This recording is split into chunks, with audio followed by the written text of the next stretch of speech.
La mortalidad materna ocurre cuando una mujer muere por complicaciones que se producen durante el embarazo, el parto y el posparto o puerperio. De acuerdo con la Organización Mundial de la Salud, cada día mueren en todo el mundo alrededor de 800 mujeres por complicaciones relacionadas con el embarazo o el parto. Por ello, la mortalidad materna está considerada como la principal causa de muerte entre las mujeres en edad reproductiva a nivel mundial. En el año 2000, al firmar los Objetivos de Desarrollo del Milenio, México se comprometió a reducir el número de casos de muerte materna de 88.7 defunciones por cada 100.000 nacidos vivos que se presentaban en 1990 a 22.3 para el año 2015. Sin embargo, la meta no se cumplió. En septiembre de 2015, México se adhirió a los Objetivos de Desarrollo Sostenible u Objetivos Globales, que reemplazan a los Objetivos de Desarrollo del Milenio y que orientarán la política de desarrollo y financiamiento durante los próximos 15 años. Con esto, nuestro país se compromete a garantizar la salud de las mujeres durante el embarazo, parto y puerperio. ¿Qué se necesita para reducir los índices de muerte materna? ¿Qué se requerirá? Porque estamos en pleno siglo XXI y no lo logramos. Hemos avanzado en muchísimos otros temas, en otros no tanto, pero en este definitivamente parecemos cangrejitos. Y claro, con todas las discriminaciones que podría sufrir una mujer, aparte de que en donde esto más se ve, son mujeres que no tienen pues protección social, seguridad a nivel salud, sufren pobreza, hambre, muchas son indígenas. ¿Cómo les acercamos la oportunidad de seguir vivas, de tener una reproducción saludable? Hoy vamos a platicar de esto porque además sí también suceden casos inconcebibles en plena ciudad y de esos que decimos, no puede ser que esto que me estás contando sea cierto. Hoy los recibimos para que nos llamen, se comuniquen con nosotros a través de las redes, el Facebook, el Twitter, nuestro número telefónico de atención, con todo gusto. Ahí estaremos también pendientes para sus comentarios y canalizaciones.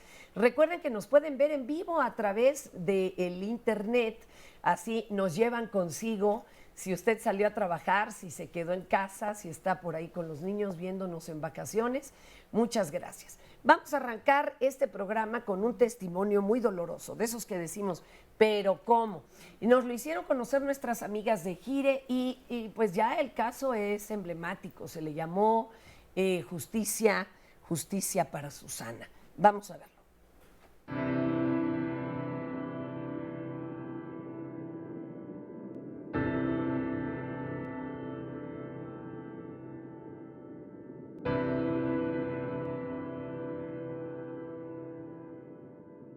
Me echaba ale na español igore, por eso le la yuri la nuncuti, muy bulek le el vanti enfermera etike, ha di wone hali muhna español, hejo sal le la yuri la niku.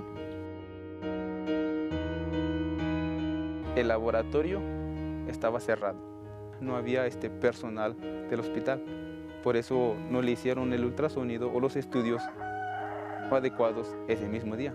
Lo prolongaron por falta del personal. Muy ya que ochikun adi kaloheta do si osha do koponga I pero le muy la ya que ochikun muy la ya que kopon o muy kilbe osat het. El bebé nació bien, pero desgraciadamente la mamá falleció.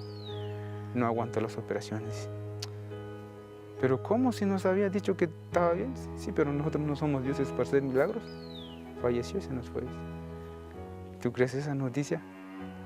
No se nos entregó el acta de función y ni el certificado de alumbramiento de mi hija.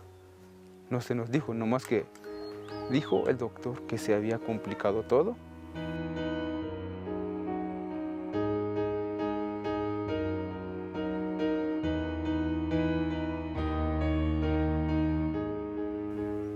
las heridas, no era normal de una operación. Vimos que tenía el dedo pulgar manchado de tinta, sabiendo ella leer y escribir perfectamente.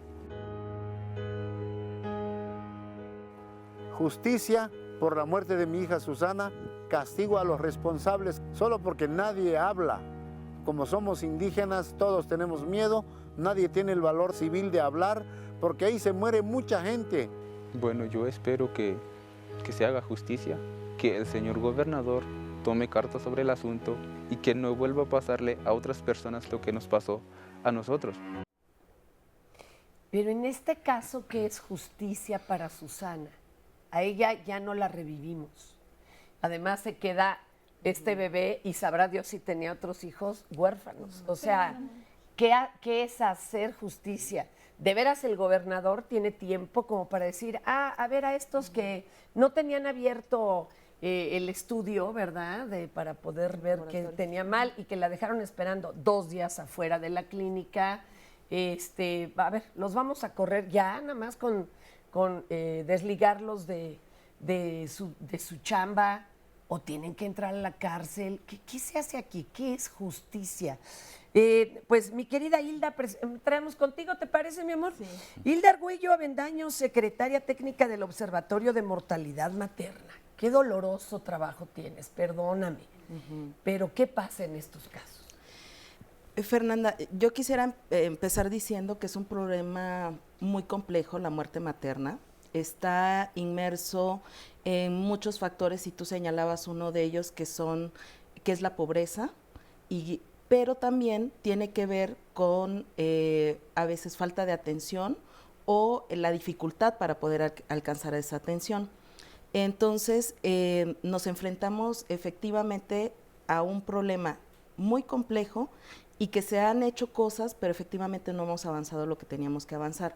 En el caso de Susana, ella sí ingresó al hospital, pero estuvo 2 días ahí y no sabemos bien por qué no tuvo una intervención oportuna.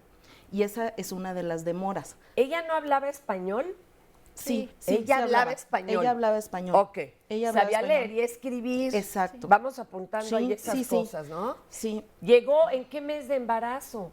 Ya al final, porque tenía un parto, un embarazo transverso, era una cuestión de posición y por eso la refieren al hospital. Y bueno, quería completar la idea de que se hablan de 3 demoras principalmente, de las que son, digamos, las principales causas de mortalidad materna. Una es la dificultad que tienen las mujeres de tomar la decisión. A veces las familias o las personas no alcanzan a distinguir cuándo realmente es una emergencia y entonces hay un poco de retraso en tomar la decisión. Hay que contarle al público algo también. Yo que aprendí de maternidades ya muy mayor porque fui remisa. Yo pensaba, ¿verdad?, que en un momento dado ibas a tener el primer pujo, ¿no? Y corrías al hospital. Claro. Y resulta que hay todo un trabajo de parto y entonces las que ya saben te dicen, no, espérate porque de aquí a que esto avanza, ¿verdad? Y a que llegas al hospital. Y entonces esa es la primera, tu propia duda. Y la de los que te rodean, ¿será de veras tan grave? ¿Va bien o no va bien esto? Exactamente, es la identificación de signos y síntomas de emergencia. Y la segunda es el retraso en llegar a una unidad médica y que además la unidad médica tenga la capacidad de resolver la emergencia. ¿Dónde vives? Porque a lo mejor estás a 6 horas de un ligero centro de salud donde no te van a dar ni pastilla para el dolor. Ahí está el problema. En que haya alguien que sepa que está eso demasiado grave para que empieces tu camino a la civilización, entre comillas, para llegar a un centro de salud u hospital que en el mejor de los casos tenga el equipo humano y técnico y demás necesario como para poder intervenir. Híjole, eso es dejar demasiadas cosas a la suerte, ¿eh? Y la tercera demora, todavía hay otra. Hay una más. Bueno, la tercera demora es que lleguen a la unidad médica, pero que no reciban la atención oportuna. Sí. Entonces, que fue, por ejemplo, el caso de Susana. Llega a la unidad médica, la ingresan, pero estuvo 2 días sin que hubiera ninguna intervención. ¿Eso sí fue maltrato o la verdad es que de veras no había quien hiciera el estudio? La verdad, si hacía falta el estudio o cualquiera con 2 dedos de sentido común que haya atendido un parto sabe que está atravesado ese niño. Quisiera hacer eso como una puntualización, Fernanda, que es importante y que también se ha reconocido por la Secretaría de Salud. Los peores momentos, digamos, que una mujer desafortunadamente puede tener para llegar a una unidad médica son fines de semana y turnos nocturnos, porque usualmente hay falta de personal Y no solo para el toda la médico, infraestructura. En la tienda no hay quien te atienda, ahora imagínense en el hospital. Doctor, el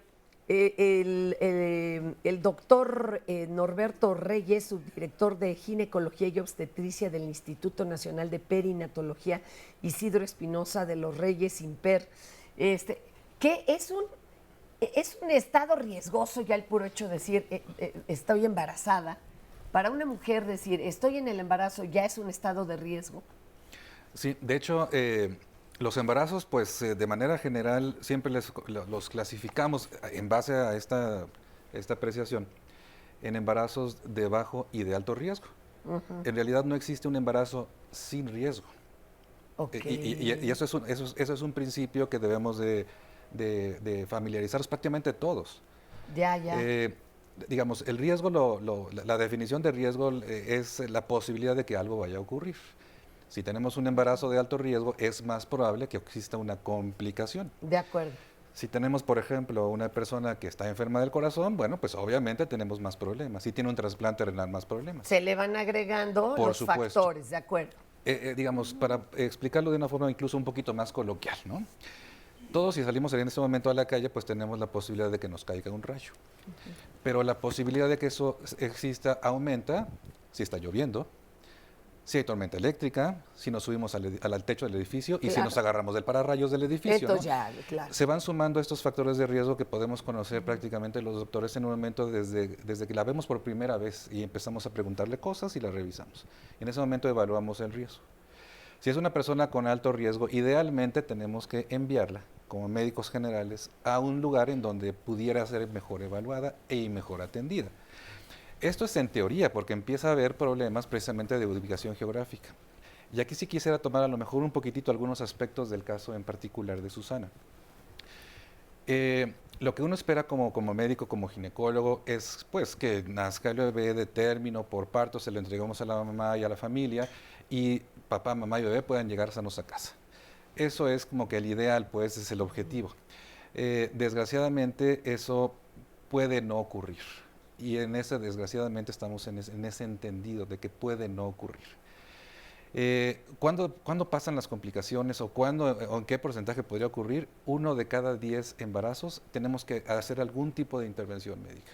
1 de cada 10. A ver, pero está usando usted la palabra Y tenemos. Exactamente. No es nada más para cobrar el seguro de No, gastos por médicos. supuesto. O sea, de veras, 1 de cada 10 es que algo pasó. Algo pasó, exactamente. De acuerdo. Y ese nivel de intervención es muy amplio. Puede ser desde hidratar a la paciente por vía intravenosa, colocar unos forceps o incluso a lo mejor hacer una operación cesárea. Digamos, es muy amplio ese margen. Eso significa que entre una y media paciente embarazada va a requerir de algún tipo de intervención. Entonces, eso significa que, bueno, debemos de estar preparados para esa intervención. De acuerdo. Y el problema es que llegue a un lugar en donde no lo tenga. Estoy de acuerdo, que hay 3 momentos en donde, y esos 3 momentos... Son los retrasos. Y dan 3 estrategias diferentes. Uno es, en efecto, que la paciente y la familia sepa en qué momento pedir ayuda y sobre todo a quién va a pedir ayuda. Ese es el primer punto, identificar esos niveles de oportunidad. Necesitaríamos venir con alarma integrada, Sí. Doc, así de un foquito, ¿no? Casi. Es cuestiones de platicarle nosotros como doctores a la paciente cuándo son esos momentos. Y nos dura esa intervención a lo mejor 5 minutos de la consulta. El problema es cuántas mujeres ya maduras y niñas no tienen ni una consulta antes de presentarse a parir. Es correcto. Y acá Hilda Argüello, Hilda, ya te presenté, a Yolanda Molina Reyes, abogada del área de litigio del Grupo de Información en Reproducción elegida. Pero entonces, ¿qué? ¿Morir en el embarazo o en el posparto en México se puede considerar una muerte natural?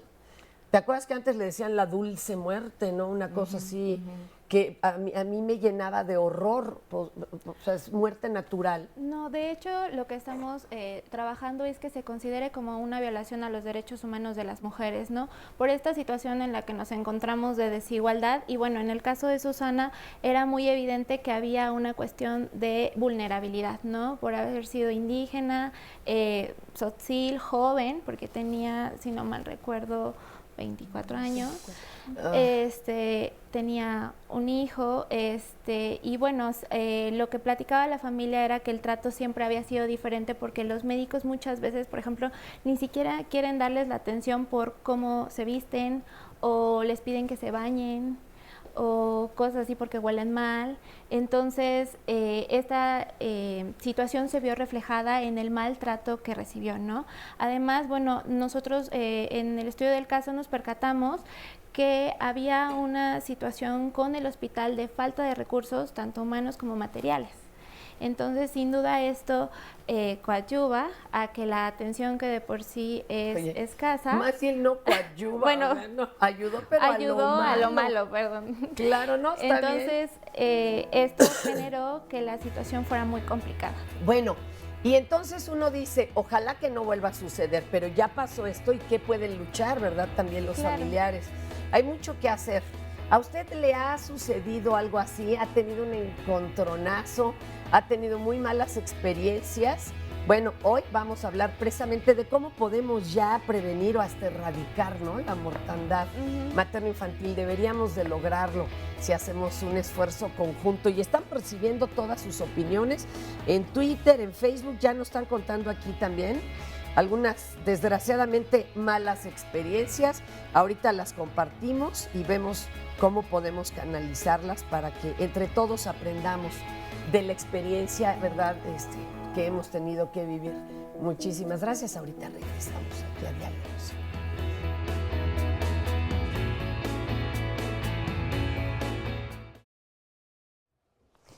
Tenemos otro caso doloroso. También nos lo proporcionan nuestras amigas, bueno, en general el equipo de Gire. Es el caso María Ligia. Vea usted.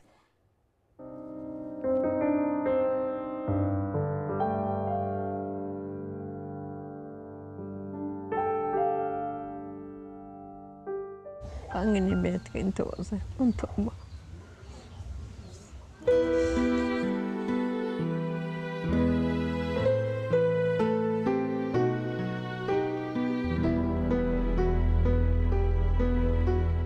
Pero como yang yi chamaque pues yang yo embarazada tu kate. Ata ko rice x ka ilabe katu lumen palo.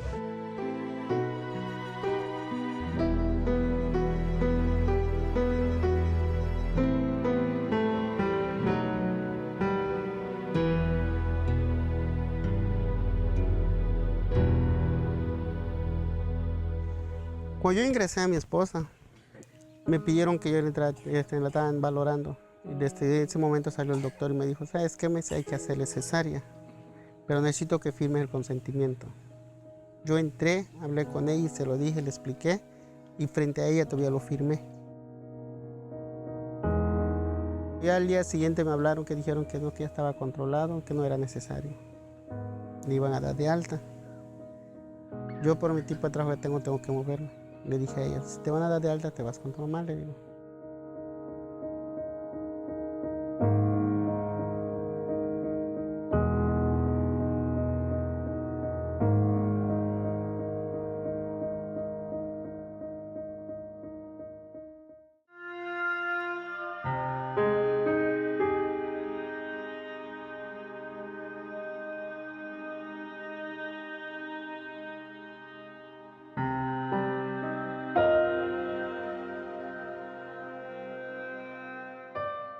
Mate talu chang beya. Talu chang te petua katu tazon beya. Hello katale ka helte ho oficina tuveta que este ope ora.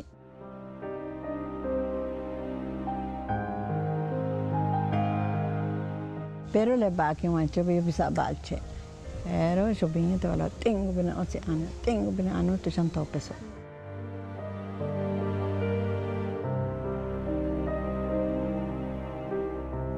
Ka ok sabe ka ingresar tabe.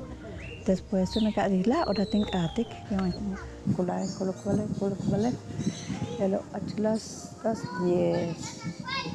10 se kahog kan tun tole dak na ko kati ahtena. Kahog ahtena kati wala tie. Kati ala te ke onde bistum patle chan bistum patle. Kati ahtena mana de cuarto te la cabin di pa cuarto ya. Kati ahtena awala ke ai hai kito kimi kite. Kati ala ahtena que antes bis que me empalo que ya lo tuvo a copia está vivo que te me lo tiene atik hola antu que acten colocobia ya está muerto más tú ni natu tan antes visto ne bia más que ni nate tanen estuve aquí nate 8 días después aparecieron. 8 días después me los entregaron. Yo personalmente fui a buscarlos igual. Cabinen cai tu kimeno me gente kubi te chancarto ni taso.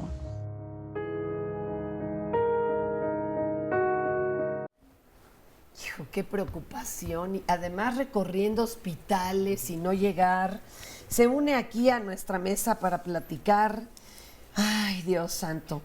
David Meléndez Navarro, secretario técnico del Comité Promotor por una Maternidad Segura en México. David, gracias. Oye, esto es común. Porque uno lo ve desde el confort de la ciudad y de, ay, ¿cómo creen? Habiendo tantos hospitales. Sí, bueno, en este caso, como en muchos en regiones indígenas, lamentablemente sí es común que se concatenen varias barreras, ¿no? En este caso podemos ver un esfuerzo de la familia por llegar al hospital, por tener acceso a servicios de calidad. Sin embargo, como ya lo mencionaba la compañera Hilda, se concatenan varias demoras, ¿no? Una en decidir acudir al hospital, la segunda en llegar al hospital y la tercera en este caso que fue determinante, que es encontrar un hospital con la calidad necesaria, con los insumos, con la suficiencia de personal, con un trato adecuado, y en este caso vemos también una falta de acceso a la información. Eso, porque la abuela tenía las dos versiones, que estaban vivos o muertos los gemelos. Margarita, la mamá de María Ligia, nada más hablaba maya y el esposo trabajaba en Chetumal. Entonces, cuando ella se puso mal, la que la acompañó en todo este traslado pues fue la señora Margarita, ¿no? Entonces, como en los hospitales, aunque en Yucatán debería de haber personas que sean maya hablantes, no estaban, Margarita pues entiende un poco de español y es cuando recibe esta información, ¿no? Pero ni siquiera se dirigían a ella. Dices, tiene que haber legalmente, o sea, ¿es obligatorio que haya ahí algún traductor o traductora o no es obligatorio?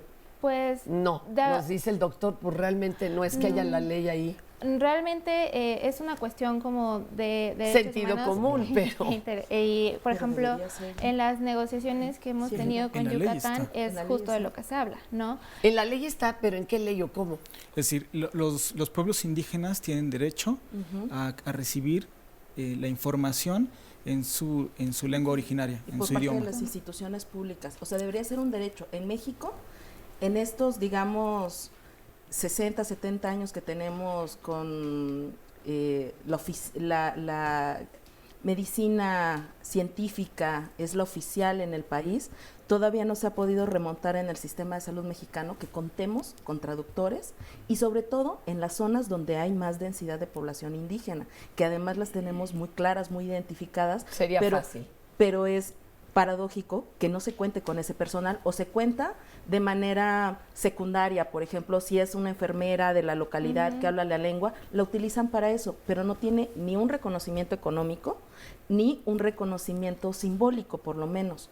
Entonces, están a expensas de que algunas personas puedan desempeñar ese papel, pero no hay nadie, no hay traductores o mediadores culturales, que sería lo ideal, porque no es solo la lengua, sino es toda la concepción cultural que tienen las personas, además del cuerpo, toda la cosmovisión de salud, una enfermedad, por supuesto. Yo recuerdo a mi abuela que me preguntaba, sí, pero es dolor o dolencia. Y yo le decía, abuelita, no entiendo qué me estás preguntando. Sí. ¿Verdad? Ahora imagínense en otra cosmovisión. Nos dice Marley Sex, el gobierno le debería dar prioridad a las embarazadas. En Chimalhuacán somos el primer lugar de muerte materna en la jurisdicción de Texcoco. ¿Y eso cómo puede estar pasando aquí? ¿Eso a dónde se podría ir a pelear, vamos? Bueno, en este caso que le corresponde al gobierno del Estado, en este caso al Estado de México, tomar cartas en el asunto y tendrán que acudir, bueno, a su jurisdicción y poner el tema sobre la mesa en los comités jurisdiccionales y en los comités estatales. Parecía que las embarazadas son muy importantes, pero para los que nos venden productos, ¿verdad? Porque estando uno embarazado quiere comprar de todo para tenerla más segura. Sin embargo, es como despreciable cuando llega uno a un centro de salud, porque al parecer hay tantos partos diario que hay otro más, no venga a dar lata, no sea necia. Está usted en un estado como si estuviera borracha. ¿Por qué lo tratan a uno así? En ese sentido yo quisiera apuntar que tiene que ver con la política pública nacional. En el 2000 se acordó que iba a haber una reducción, y esto fue a nivel mundial, de qué se tenía que hacer para reducir la mortalidad materna, y se acordó que se iba a reducir en 75% como una meta al 2015, y se incluyó como parte de los objetivos de desarrollo del milenio. Para poder medir este objetivo de reducción, uno era la atención por personal capacitado. Y entonces hubo un cambio en la política de salud de México, en el cual los partos se atienden principalmente en el que llamamos segundo nivel o en los hospitales. Entonces, en el primer nivel de atención, que son los centros de salud, las clínicas que uno tiene también más a mano, dejaron de atender partos. Okay. Entonces, por eso los hospitales es que están muy saturados ahora, porque ahí es a donde canalizan todos los partos. Y entonces viene la saturación y dicen, bueno, esta está a punto de dar a luz, a esta le faltan 3 horas aprox. Exacto. Y te tratan terrible, adelante. Sí, y señalar justo que en México realmente tenemos un volumen de nacimientos muy importante. Exacto. Son 2.200.000 nacimientos anuales, lo que equivale a 6.000 al día, y 250 aproximadamente por hora. Es decir, en lo que dura el programa, en 2 horas nacieron 500. Y efectivamente la saturación en los hospitales es una política que ya ahorita se está intentando modificar, se está tratando de transformar, dándole más, produciendo mayores recursos humanos en partería profesional, que además las parteras profesionales, como sucede en otros lugares del mundo, pueden atender hasta el 87% de las llamadas intervenciones esenciales en salud materna. Es decir, esas intervenciones que requieren las mujeres durante el embarazo, parto y puerperio, las puede desarrollar de manera muy eficaz, muy eficiente, el personal denominado parteras profesionales. A ver, ya los vi inquietos, doctor. Sí, de hecho estoy de acuerdo con esta postura, incluso, bueno, precisamente en perinatología, con otras instituciones, bueno, pues la promoción de la preparación de las enfermeras perinatales van a precisamente ocupar un lugar importante en este rubro, obviamente apoyando a todo lo que está haciendo San Miguel de Allende y CASA ahí en Guanajuato, e igualmente en Morelos, la Secretaría de Salud de Morelos en Tepoztlán. Sin embargo, hablando de cobertura de atención a mujeres embarazadas, estoy de acuerdo en eso. Desgraciadamente, para la disminución de la mortalidad materna, es muy probable que tanto las enfermeras perinatales como las parteras profesionales queden rebasadas para poder resolver un caso que sea tan grave que tenga un riesgo de muerte. Entonces, digamos, esto resuelve el desahogar un poquitito los hospitales, pero no necesariamente resuelve el problema de la atención.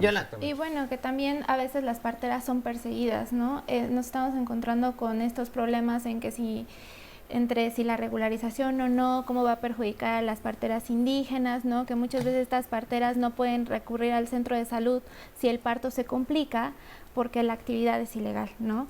Entonces, ¿es ilegal? En algunas regiones, porque no tienen un reconocimiento. Entonces, ¿Y no se siguió ese programa en donde doctores y parteras intercambiaban conocimientos? Pues se supone que se intentó, por ejemplo, en Yucatán todavía existe un programa de partería, pero está limitado a ciertas personas, ciertas regiones, ¿no? Por ejemplo, hay parteras que atienden en casa, pero no tienen los certificados de nacimiento, y entonces luego las personas se encuentran con este problema en el registro porque no tienen este documento, porque el Estado no las está reconociendo como parteras, y ahí sí viene, se salió peor, ¿no? Por tratar de ayudarla. Otro caso, para que vean que no son pocos, caso Mireya, y esto es una historia muy triste en Pachuca, Mireya Córdoba, vamos a verla.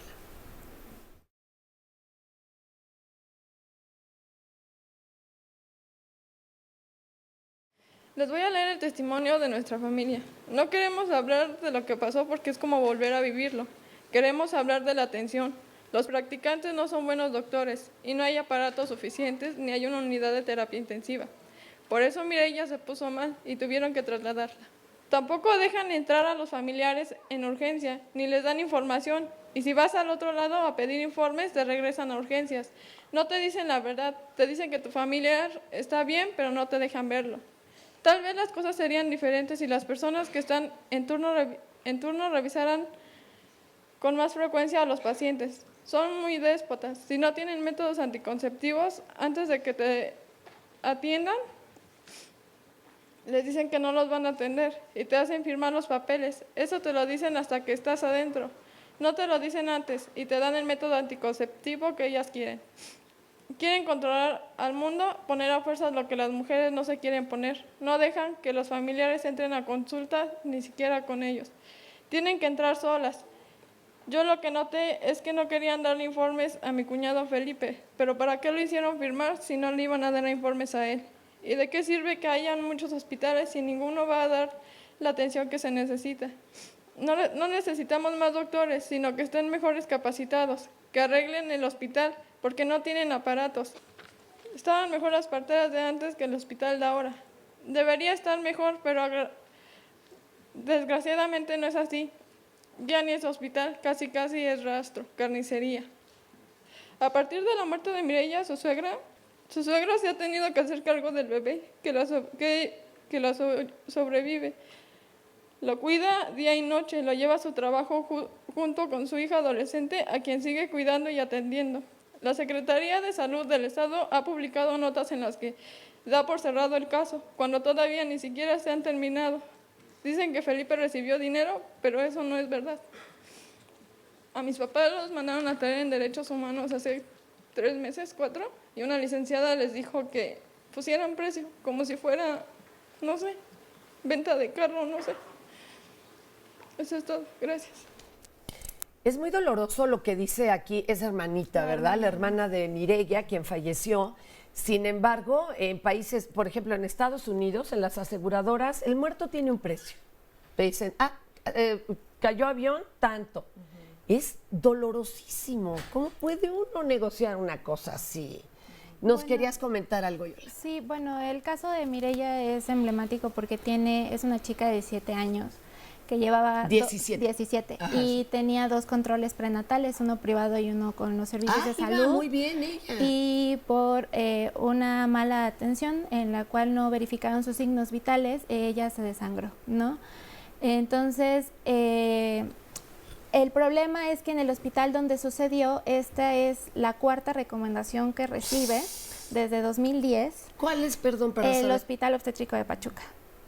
En el cual ha habido casos de violencia obstétrica y muerte materna y muerte neonatal. Lo que nos estamos encontrando es que ahora hay una reticencia por parte de las secretarías, ¿no? Porque todas estas recomendaciones fueron aceptadas pero no cumplidas. Hijo, es que eso de las recomendaciones deberían de tener dientes, compañera. Deberían de tener dientes, qué doloroso. Y además se va a quedar en recomendaciones, ya no hay nada más que hacer. Pues justo ahorita estamos peleando para que haya una cuestión de no reparación, porque en su recomendación se pide que se haga una unidad de terapia intensiva en ese hospital por las condiciones en las que se encuentra. Tú dices por lo menos que la muerte no se embalde, que se prevenga, pero ¿y qué va a pasar si esa unidad está ahí y no se utiliza, verdad? Oigan, y tenemos ya también muchas otras quejas.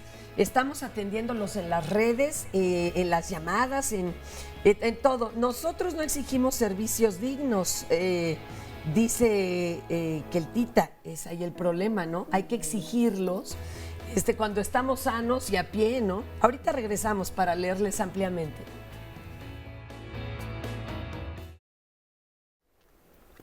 Regresamos, todavía estamos comentando aquí el caso de esta jovencita. Estaba siendo bien revisada, llevaba una revisión, la privada y la del doctor, ¿no? También del servicio público, y sin embargo, una vez que se pasa a tomar signos vitales, se desangra. Adelante. Sí, bueno, en este caso también se observa que sin lugar a dudas en los hospitales hay una necesidad imperiosa de trabajar el asunto de la calidad, ¿no? Y la calidad no se produce por arte de magia. La calidad requiere insumos, requiere recursos humanos, requiere dinero, requiere financiamiento. Lamentablemente, en el tema de salud materna hay un tema preocupante. La Auditoría Superior de la Federación ha documentado que el recurso, el dinero que se envía a los estados, hasta un 50% es subutilizado.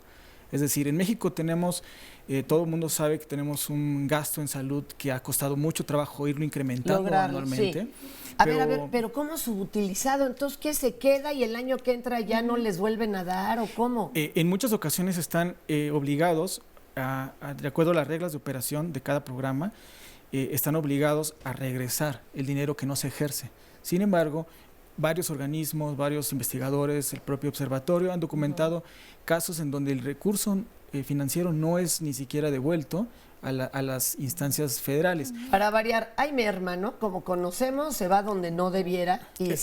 ¿Y en qué se debería de estar allí invirtiendo? ¿En capacitación? ¿En más enfermeras? ¿En más doctores? Justo, mucho de esa bolsa de recurso fresco, porque es recurso que pueden ejercer de manera más deliberada en capacitación, en contratación de recursos humanos, es decir, en acabar con las insuficiencias que existen en las unidades hospitalarias, como hemos visto en estos casos que han presentado.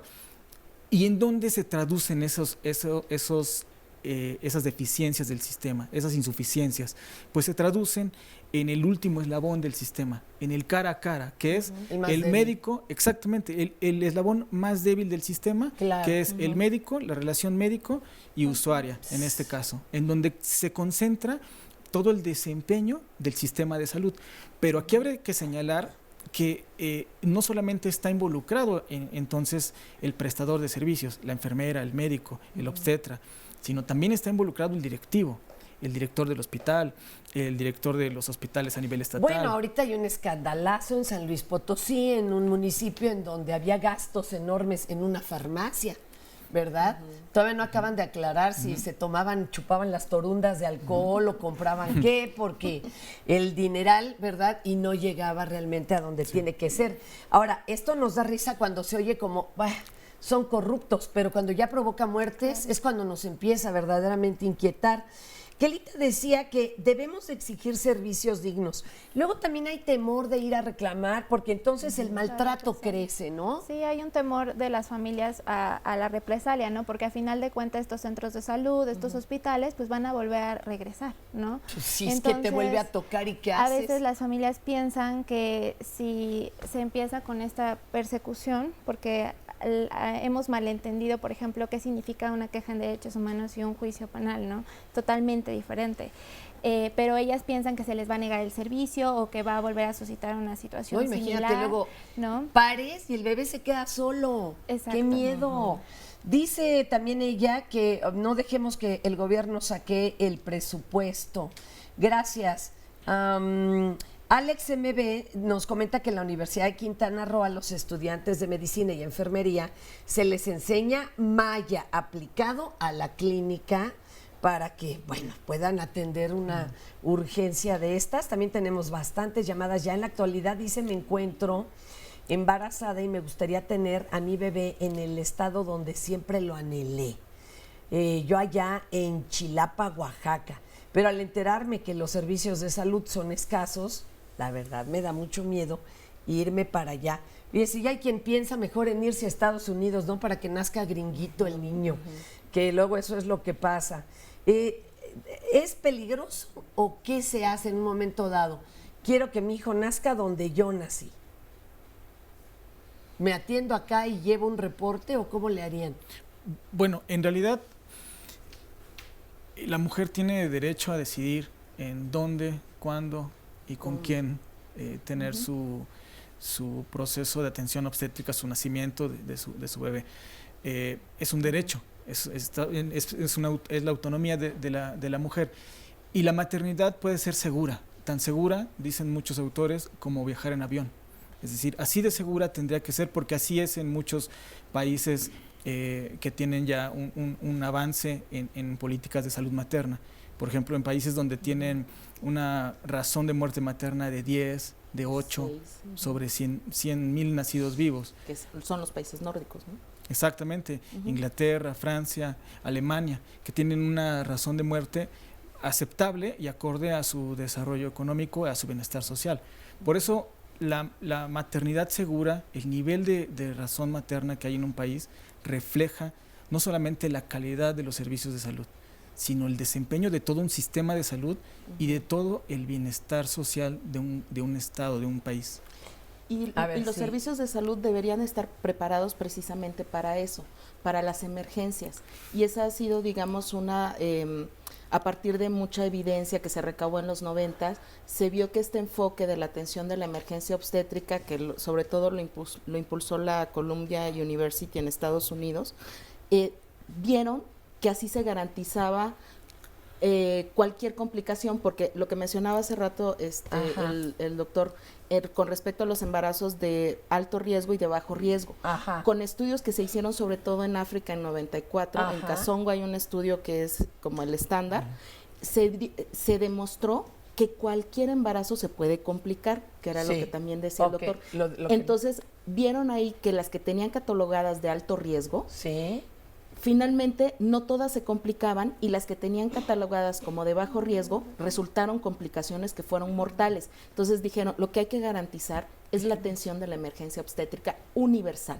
Entonces, que cualquier mujer decida cómo no solo parir, tener bajo un foco a unas y a las otras dejar, sino garantizar la atención, que cualquier mujer que se complique pueda tener una atención adecuada. Estoy completamente de acuerdo, porque incluso es un modelo que tenemos ahí en perinatología. En perinatología ahorita llevamos más o menos como 1 año y 10 meses sin tener una muerte materna. Eso es una bendición. Pero ¿y de niños? La mortalidad es diferente, es completamente el enfoque es bien diferente, porque incluso... bueno, porque ahí también hay guardias y hay sábados y domingos, digo, eso no lo podemos evitar. A lo mejor perinatología no necesariamente es el mejor ejemplo de lo que hay que hacer a nivel nacional, porque bueno, es una forma diferente de atención. Desgraciadamente ya tuvimos 2 muertes de manera reciente, pero son por problemas que inevitablemente iban a conducir a la muerte de esta persona, y además estaba embarazada. Pero bueno, lo que comentaba precisamente Hilda, que pues tenemos todos los ojos puestos en las señoras que atendemos ahí, porque las está viendo mucha gente. O sea, la de alto riesgo a veces no es necesariamente la que va a morir, sino la que tiene bajo riesgo, precisamente porque pensamos que todo está bien. No le prestamos a lo mejor la suficiente precaución para poder estar atentos en el caso de que ocurra un problema, y nos damos al ejemplo de partería, por ejemplo. Yo creo que un caso de éxito de este modelo que se aplica en Europa, en Estados Unidos, lo tenemos en México, en el Estado de México, incluso hablando del Estado de México, en Atlacomulco. La maternidad de Atlacomulco es atendida por enfermeras obstétricas. Muchas de ellas perinatales, son puras enfermeras. Ellas podrían recibir el parto. De hecho, ellas atienden una cantidad de partos bastante importante y desahogan la gran afluencia que tiene el Hospital General de Atlacomulco. Mira qué interesante. Pero ellas evalúan el riesgo. Ven una paciente que llega con ellas a urgencias y dicen, saben que esta es una paciente potencialmente complicada, de un alto riesgo. Ellas tienen una ambulancia y a 10 minutos está el Hospital General de Atlacomulco. Se comunican con los doctores. Doctores, va una paciente con hipertensión, con hemorragia, lo que sea. Ya se nos complicó. Y ya tienen todo listo en el hospital para atender a esa paciente. Ahora sí ya los obstetras, los doctores, con toda la infraestructura que tiene un hospital general. Pero es que Atlacomulco es Atlacomulco, es casi Houston, oiga. Pero es un caso de éxito, que no es una ciudad grande, no es Monterrey, no es Guadalajara, claro, no es la Ciudad de México. Lo lograron, vamos. O sea, sí se puede, si no hay tanto desvío de recursos y se les prepara a las chicas. Vamos a ver a las enfermeras, parteras y demás. Adelante. Mujer que ve a los niños, aquí en México lo llaman partera. Y sí, eso me enseñó mi abuela. Mi abuela me enseñó la hierba para el recién nacido, para los que nazcan, para el bebé para que no se enfermen, para que no lloren en la noche. Yo soy de Copala. Copala no hay hospital y hay solo hasta Juzlahuaca y hasta Rajiaco, Pucla, y las mujeres no aguantan llegar hasta allá. Por eso toman la hierba para que se alivian en la casa. Cuando están en Copala hay muchas hierbas y le doy hierbas para que tomen y que se alivien. Hay muchas mujeres que les gusta tomar hierbas y así no lo tienen cesárea.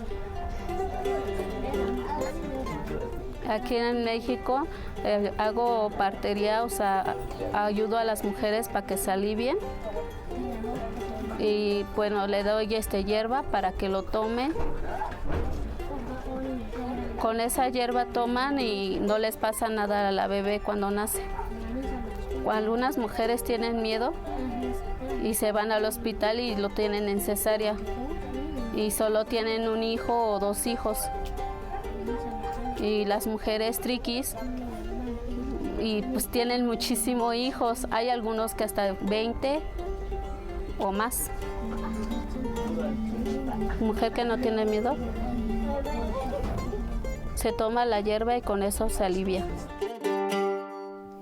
Oiga, a ver, pues eso, capaz que hasta ya no hacemos ni trabajo de parto, ¿verdad?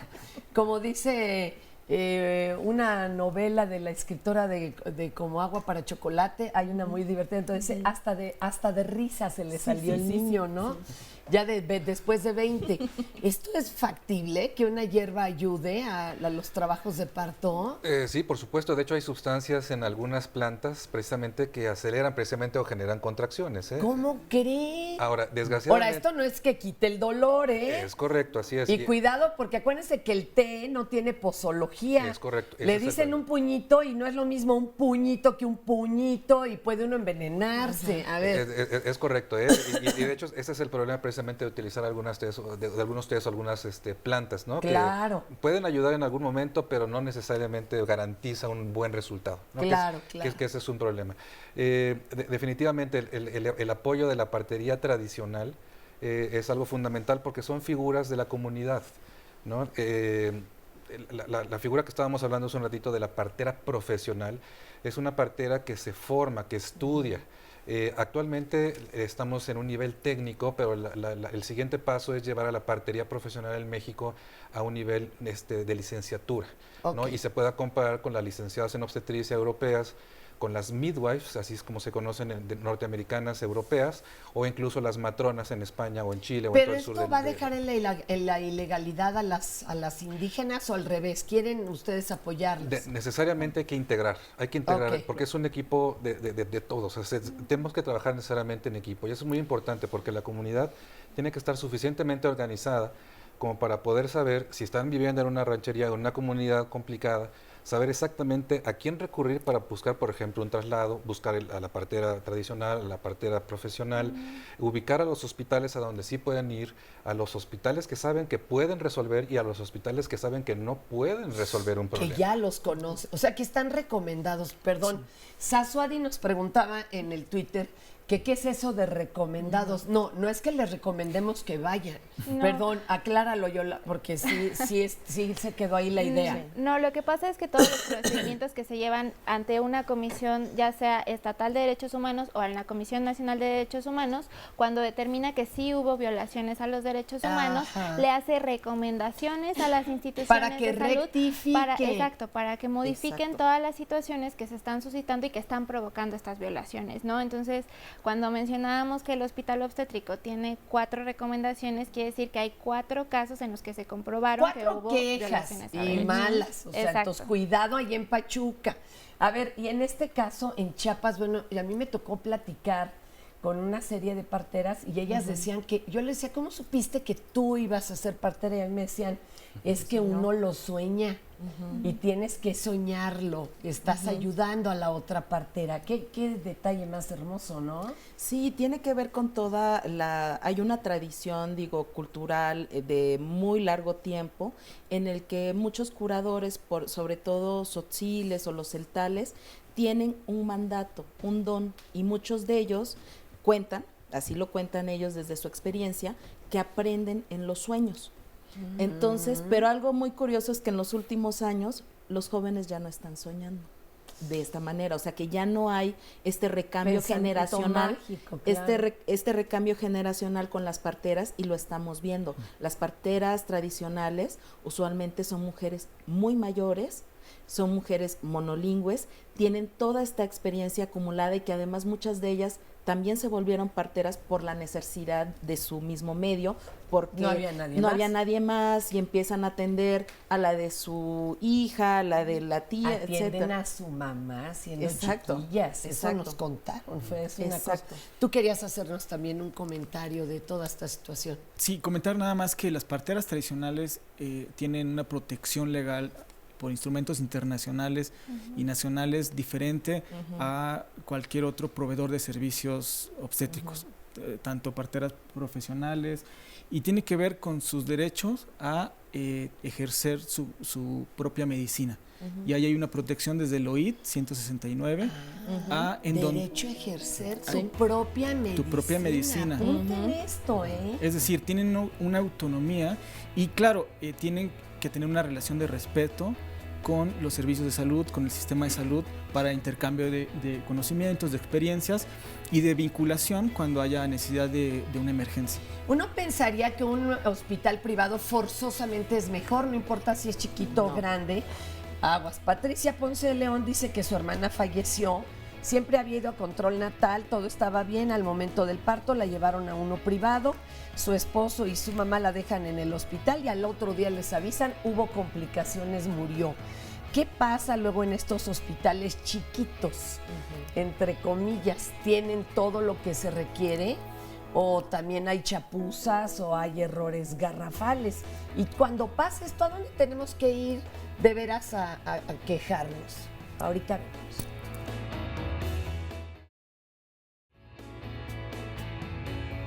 Que es un problema muy complejo, la muerte materna. Está inmerso en muchos factores y tú señalabas uno de ellos que es la pobreza. También tiene que ver con a veces falta de atención o la dificultad para poder alcanzar esa atención. Lo que uno espera como médico, como ginecólogo, es pues que nazca el bebé de término por parto, se lo entregamos a la mamá y a la familia y papá, mamá y bebé puedan llegar sanos a casa. Desgraciadamente eso puede no ocurrir y desgraciadamente estamos en ese entendido de que puede no ocurrir. Los pueblos indígenas tienen derecho a recibir la información en su lengua originaria, en su idioma. Todavía no se ha podido remontar en el sistema de salud mexicano que contemos con traductores y sobre todo en las zonas donde hay más densidad de población indígena.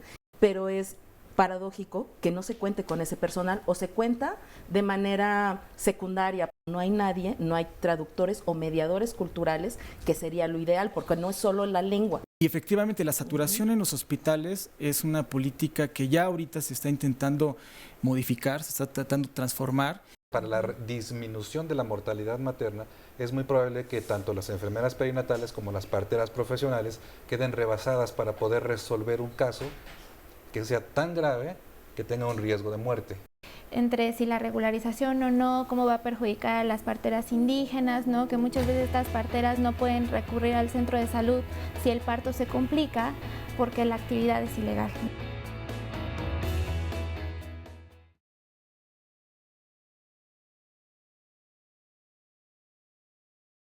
Anaí salió de casa el 14 de marzo del 2013, rumbo al hospital de Juxtlahuaca, solo iba a una cita de revisión médica. El día 15 la operaron a las 8 de la mañana, pero salió mal de la operación por la mala atención de los médicos. Cuando debían atender a mi hermana, no se encontraba el médico titular del área de ginecología. La atendieron médicos residentes, tanto el gineco como el anestesiólogo. Ahí hay una clara responsabilidad del hospital. Fue hasta las 2 de la tarde que dieron información y hasta las 4 de la tarde cuando comunicaron que estaba grave y que era necesario trasladarla a la ciudad de Oaxaca en ambulancia. ¿Por qué la trasladaron si sabían que no había posibilidades de salvarla?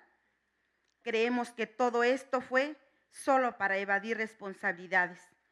Otra de nuestras inconformidades es que tardaron en entregarnos su cuerpo, porque de acuerdo al hospital no estaba listo el expediente. Esto nos parece absurdo, porque para el traslado de cualquier paciente debe estar todo en regla. Ella murió a las 3 de la tarde del día 20 y nos las entregaron a las 9 de la noche del día 21. Para que el INSS nos las entregara, quería que mi papá firmara que fue una muerte natural, pero mi papá se negó y fuimos al Ministerio Público a presentar la denuncia. El agente del Ministerio Público nos acompañó al hospital, pero al llegar el director ya no se encontraba y nos pidió volver al otro día. Cuando volvimos, el MP no llegó. Cuando más necesitas, la justicia se pierde, se esconde, se cambia, le llegan al precio y todo pasa. Su cuerpo llegó a la casa el día 22 a las 4 de la mañana. Fue sepultada el día 23 de marzo. En el sepelio se dieron 2 discursos fuertes sobre la manera en que murió. Estuvieron presentes muchos médicos del hospital y de diferentes comunidades.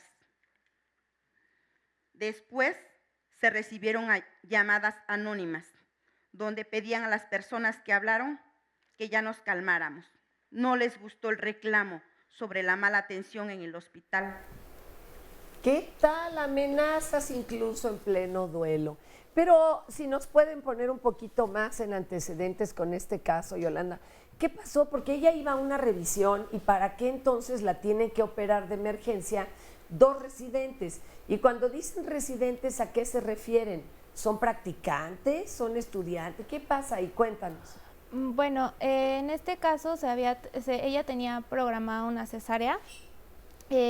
Lo que sucedió es que fue en temporada de Semana Santa, si no mal recuerdo. Y bueno, los residentes son médicos que están aprendiendo la especialidad, en este caso en obstetricia. Es decir, ya eran médicos, pero no todavía tenían la especialidad. Estaban ahí de guardia. Exacto. Pero ¿por qué hubo que operarla? ¿Se adelantó el niño? Había una complicación con el menor, creo que tenía enredado el cordón umbilical. Y los 2 eran pasantes, tanto el anestesista como el que hizo la operación. Así es, porque muchas veces ellos se quedan cubriendo a los médicos, ¿cómo se llaman? Los médicos... De base o adscritos. ¿Y no daba tiempo de trasladarla a otro lado? Ya no daba No, tiempo. por la región en la que está ubicada es de difícil acceso. ¡Qué barbaridad! ¡Qué barbaridad! Dice acá Silvia, mi hija fue al hospital del Iste de Tacuba por un fuerte dolor en el vientre bajo. Los médicos la tuvieron esperando 4 horas y después de este tiempo le ingresaron a quirófano.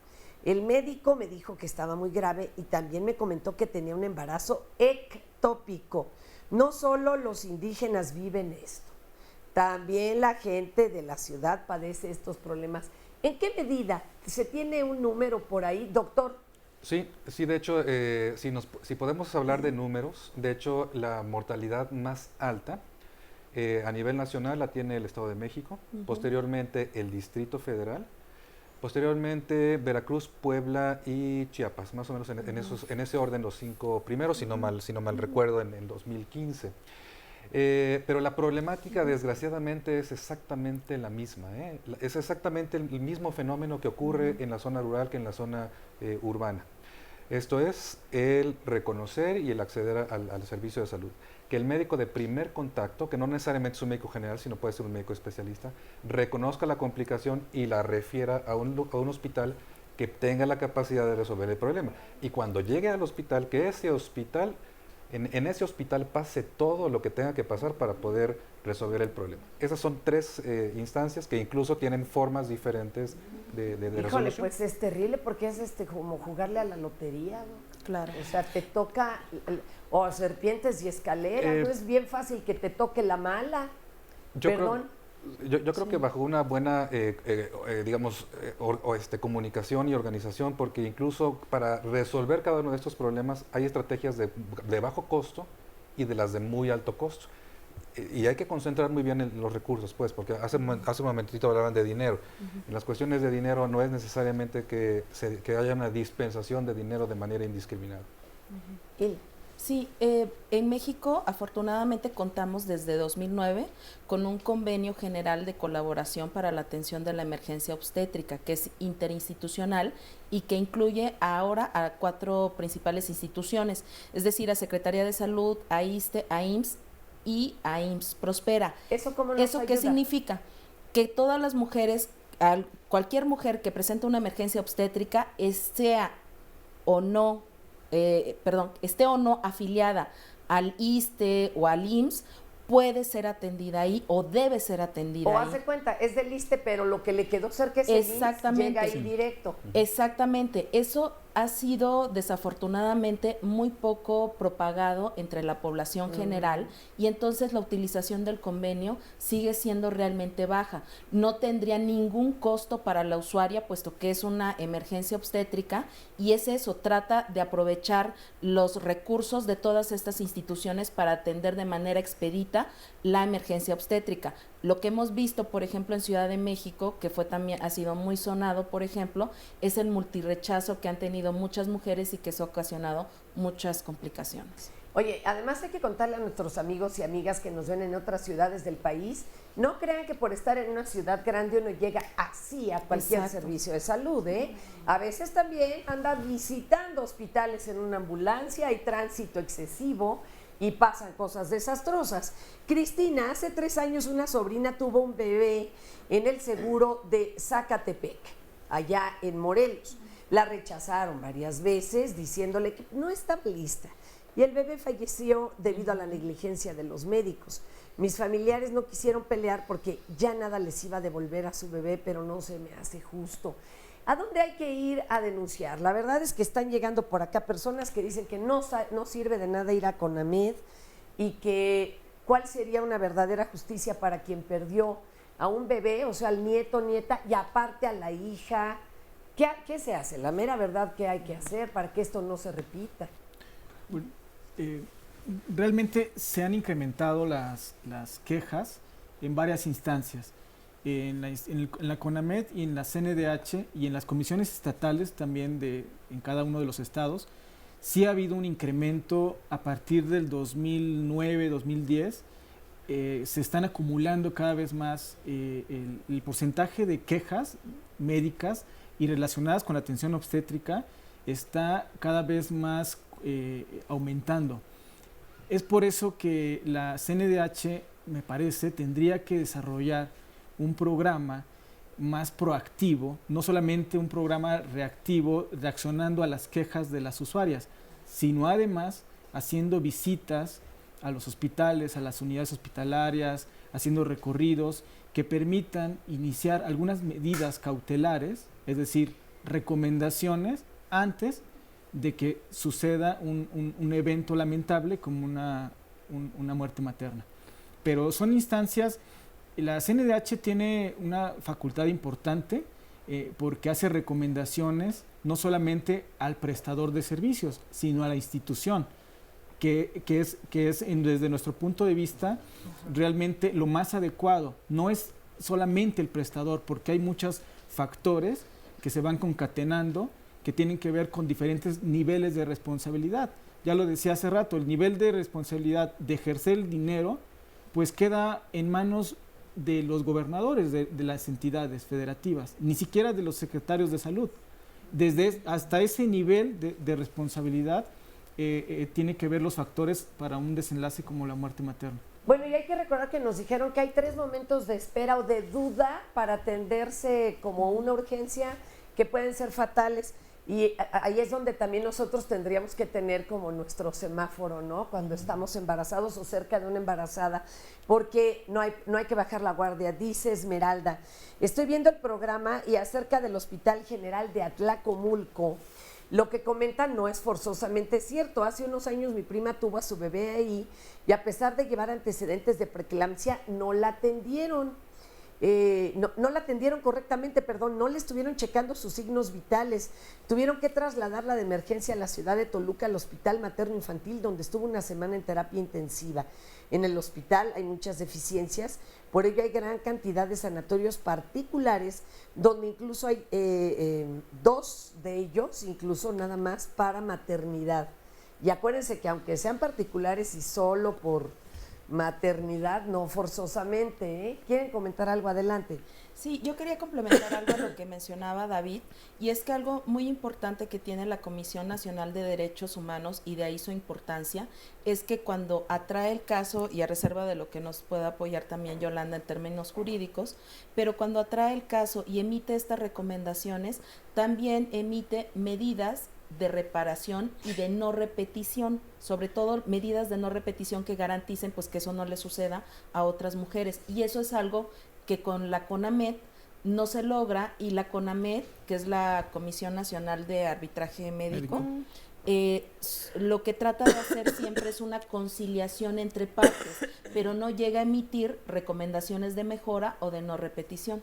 Sí, bueno, justo en esa parte creo que es importante mencionar que la mejor vía sería ante las comisiones de derechos humanos, porque es una reparación integral.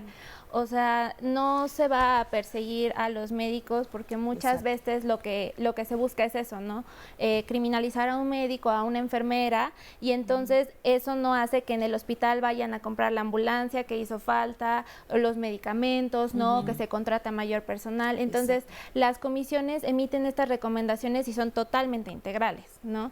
Lo malo de esta parte es que como las recomendaciones no son obligatorias, pues estamos a la voluntad política de las secretarías para que hagan estas mejoras, y bueno, muchas veces eso no pasa, ¿no? Sí, o que hagan 10 recomendaciones y pongan 8 puntos o 7 y justo les falta el más delicado, ¿no? Claro. Oye, acá nos dicen acerca del convenio que estabas mencionando, ¿quiénes eran? IMSS, ISSSTE y ¿cuál otro? IMSS, ISSSTE, Secretaría de Salud e IMSS Prospera. Que les pasó que yendo a la Secretaría de Salud diciendo que eran del IMSS y no las quisieron recibir. ¿A dónde se queja uno? Sí. Yo creo que aquí la parte interesante Adelante, es que doctor. Para que pueda funcionar el convenio en un hospital, ese hospital tiene que tener todo lo necesario para poder resolver la emergencia obstétrica.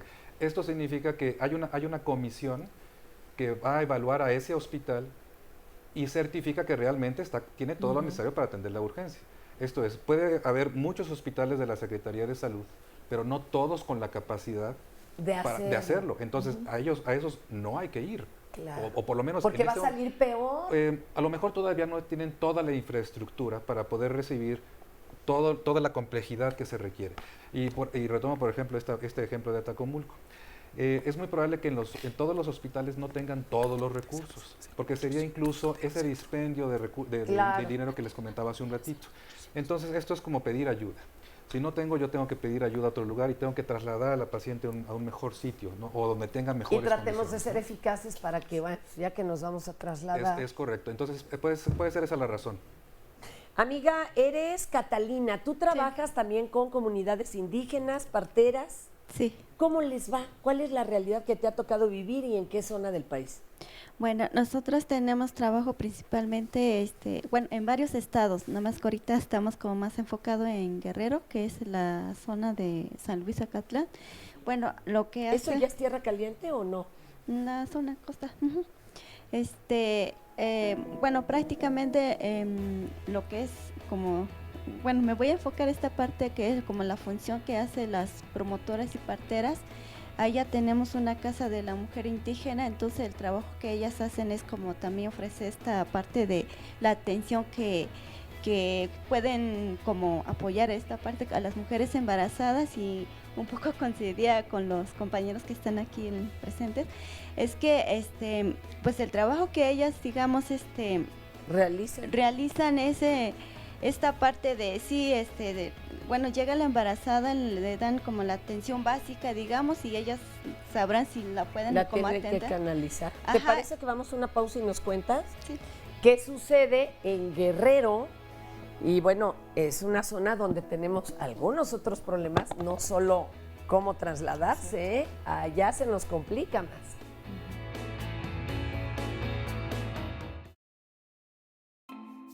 Algunos signos de alarma que se presentan en el embarazo o en el posparto son hinchazón de piernas, brazos o cara, palidez, dolor o ardor al orinar, sangrado, flujo vaginal con mal olor y o sangrado vaginal, endurecimiento del vientre o dolor abundante, contracciones abundantes durante 5 minutos o más, o de largo plazo. presencia de contracciones, dolor en el vientre, cadera y cintura, Dolor de cabeza, dolores en la cadera, hacia enfrente, dolor de cabeza, dolor de cabeza y abdominal al nivel de la boca del estómago, cosquilleo, fiebre y escalofríos, vómitos, zumbidos en oídos, mareos, ver lucecitas, que no sientas que se mueve tu bebé, ausencia del movimiento del bebé, ruptura de fuente, falta o aumento de peso de acuerdo a la edad gestacional del bebé, aborto o embarazo, de alto riesgo o algo así. Me suena eso. Si estás embarazada o acabas de tener un bebé y observas alguno de estos signos, llama a la línea 01800 0 Materna. Ahí te orientarán sobre las unidades médicas más cercanas a tu domicilio. Por lo menos algunas de las chicas ya están identificando, ¿verdad? Pero estábamos aquí contando, mi querida Catalina, tú o el equipo con el que trabajas, ¿también les enseñan estos focos rojos y ustedes mismas los detectan para saber cuándo van a tener que terminar yendo a la ciudad? Sí, bueno, de hecho, en la Casa de la Mujer, las promotoras y parteras tienen una formación básica de lo que es estos signos de alarma que se dice, y entonces ellas, cuando llega una mujer, pues, es cuando ellas dan como la atención, revisan si está todo bien, entonces dan la atención que ella, decide tener su bebé allí, y en caso de que fuera así como de alto riesgo o va en otras condiciones, entonces se le manda a un hospital. Afortunadamente hay un convenio, entonces se manda, se avisa, va una mujer con tales así, entonces pues ya llega al hospital y se le da la atención que merece, ¿no? ¿Es solo en una comunidad o hasta dónde llegan ustedes? Porque estás en la costa, pero pues Guerrero tiene sierra, que todavía se pone más difícil. Sí, sí hay varios casos, varias situaciones, porque igual hemos tenido casos que también la mujer llega a fallecer a medio camino por la distancia y porque llega al hospital y no le dan la atención inmediata, entonces miren, yo he oído unos casos, a ver, ya hemos mencionado el idioma que hablan, ¿no? Por decir algo, que no se detectó a tiempo o que de veras una emergencia, pero ¿qué tal? No hay gasolina para trasladarla o no hay coche en el pueblo en ese momento, no hay cómo bajarla, ¿verdad? Sí, de hecho es complicado.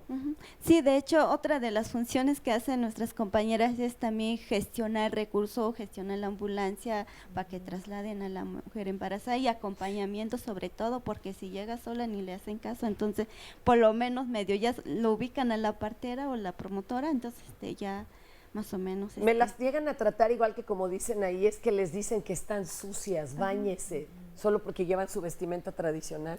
Sí, hay mucha discriminación y sobre todo por eso es que ellas prefieren llegar a la casa a atenderse con una partera que ir directamente al hospital. ¿Y esto has visto que se ha revertido en los últimos años? ¿Que ha avanzado, aunque sea un poquito o no mucho? Sí, o sea, ahí va un poquito, pero sí, como todo, vamos lento. De hecho, también una de nuestras compañeras estaba en el hospital como traductora, pero ya les quitaron el recurso. O sea, les daba una pequeña beca, tampoco era un dineral, Entonces, pues, también las compañeras tienen de alguna manera comer, vivir, ¿no? Entonces, eso también ha sido como difícil de mantener, de apoyar esta parte de las mujeres que de plano, pues, no hablan el español. Entonces, sí es necesario y, pues, yo creo que toca también ver esta parte de cómo hacer para incorporar a las otras chicas que hablen mixteco, o sea, los idiomas todo que realmente lo que se requiere allá, musgo, ¿no? Tepaneco, todo. Sí. Oigan, pero además qué difícil si hay un desprecio porque hay tantos partos. En total, uno menos, no importa. Es que eso es el problema, que todas las vidas contarían aquí. Irma, tú también te dedicas a, ¿no? La instrucción de psicoprofilaxis perinatal. Bueno, primero sí, porque felicitar puede uno a no todos. tener ni idea. Exactamente. Psicomente, conducta, alma, profilaxis, prevención, alrededor natal del nacimiento.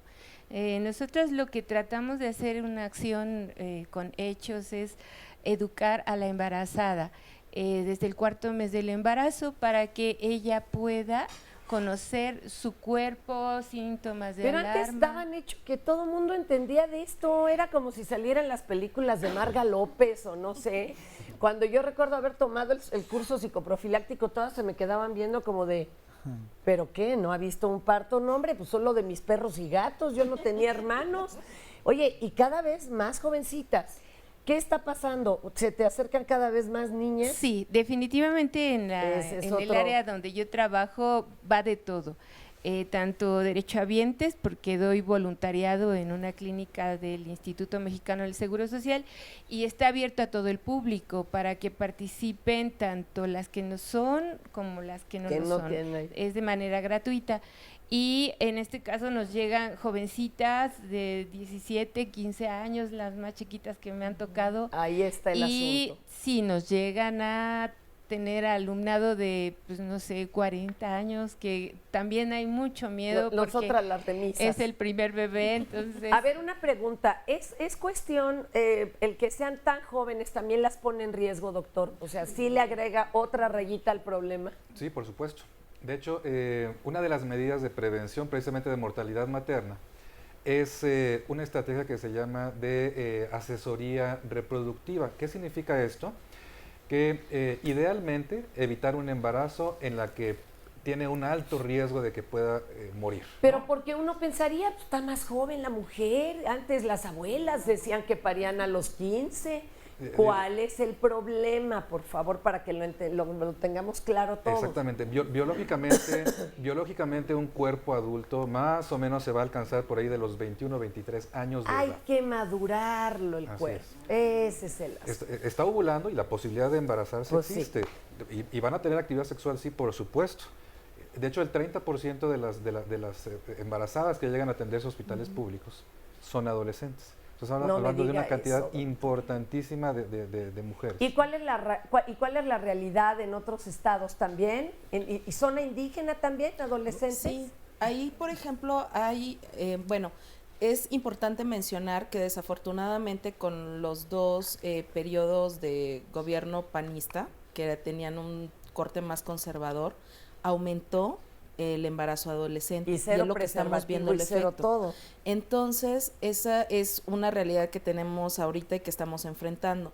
Lo segundo es que culturalmente, por ejemplo, con lo que mencionaba el doctor, por ejemplo, en los Altos de Chiapas, para ellos tiene mucho valor que una mujer tenga los hijos muy jóvenes, porque al contrario piensan que cuando ya son mayores de 20 años, el cuerpo ya no está tan elástico y es menos apto para tener bebés. Entonces ahí sí hay que hacer todo un trabajo médico. Entonces por eso se entiende que culturalmente para ellos, entre otros muchas razones también, porque tiene que ver con economía familiar, de que las niñas, porque son prácticamente unas niñas, se unan en matrimonio o en unión libre con las parejas, porque las familias ya no pueden seguirlas teniendo en casa.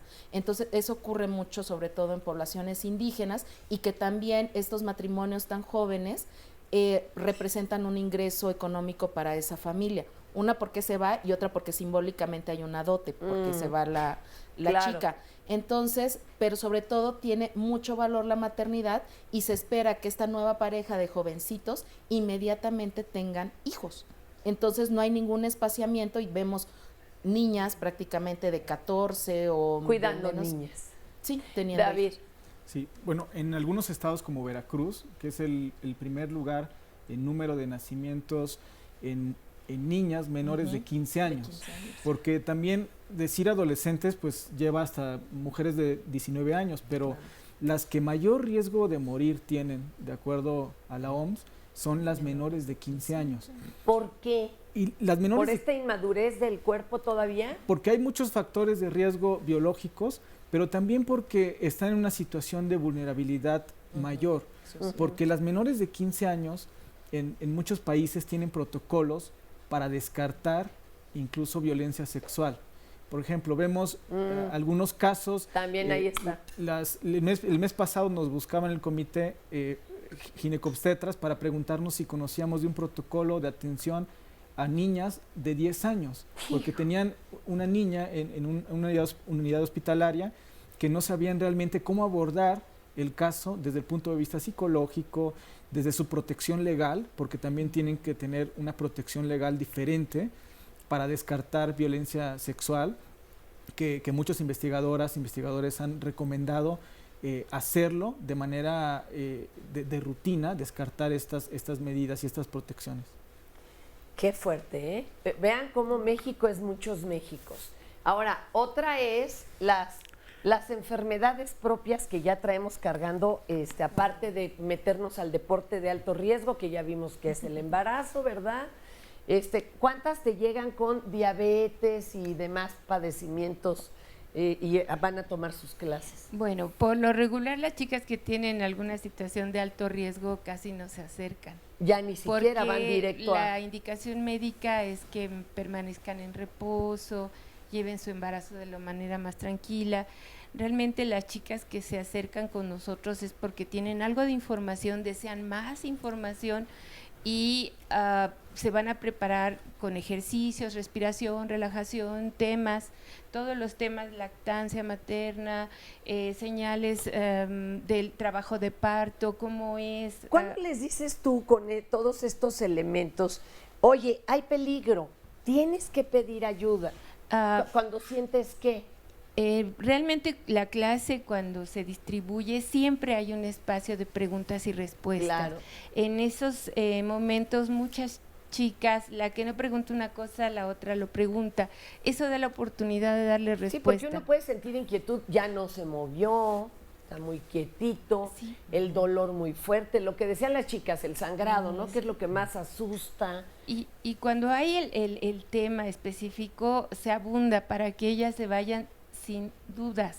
O sea, la idea de la educación es esencial. Nuestras embarazadas deben tener esa fuerza interior de conocer su cuerpo, sus síntomas, su embarazo, por qué sienten contracciones. No es lo mismo mis contracciones a las contracciones de alguien. Ni de tu abuela, o sea, de veras eso es algo extraño. Y saber respirar, hay quien no relajarse. presenta trabajo de parto, o sea, simplemente no siente nada, de veras. De todo eso les platicamos. Es un asunto muy complicado. Pero sí deben conocer que a pesar de no sentir molestia o exagerado dolor, deben reconocer cuáles son los síntomas de la contracción y de esa manera poder saber cuándo, dónde, a qué horas y cuándo es una señal de alarma. ¿Hay interés en aprender? Sí, sí Qué lo bonito, hay, pero aquí agradezco mucho Canal 11 porque finalmente se hace una difusión, nos falta difusión.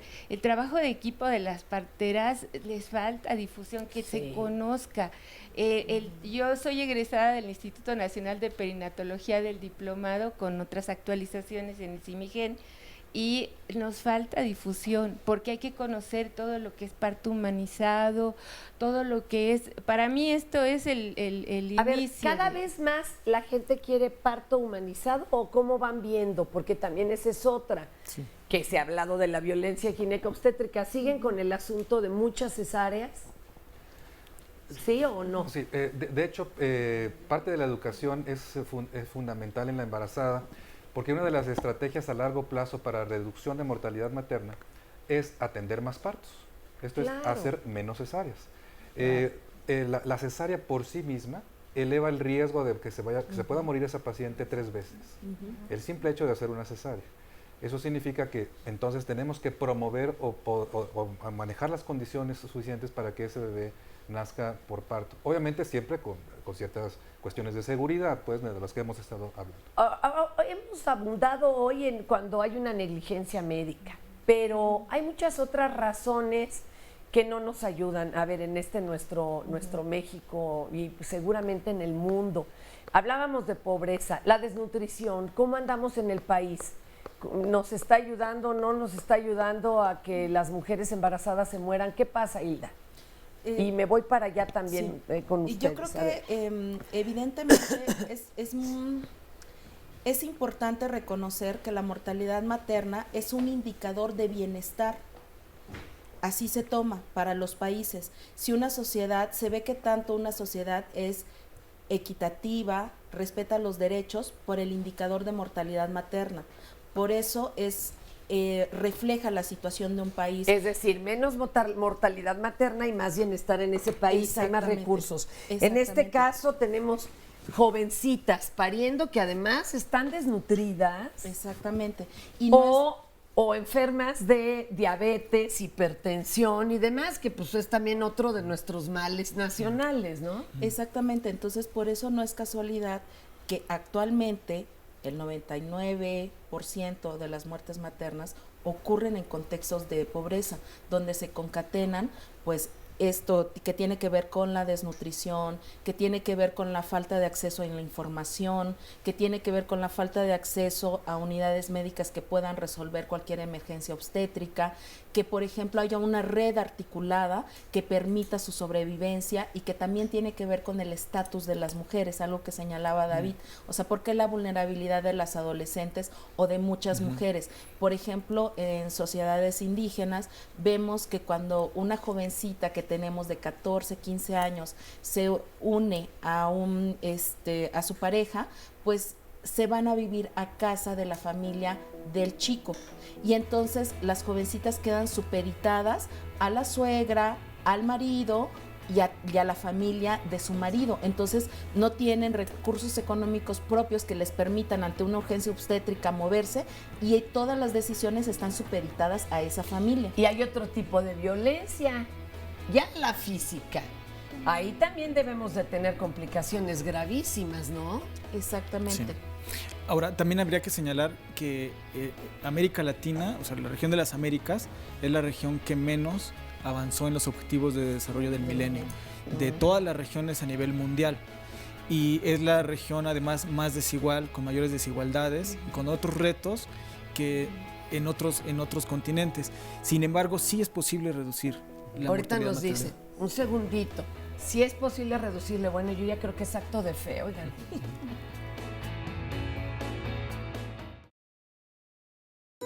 En el Instituto Nacional de Perinatología, Isidro Espinosa de los Reyes, por fortuna, bueno, tenemos ya algo más de un año sin registrar muertes maternas. En particular, lo que nos hemos enfocado es a promover el nacimiento por parto.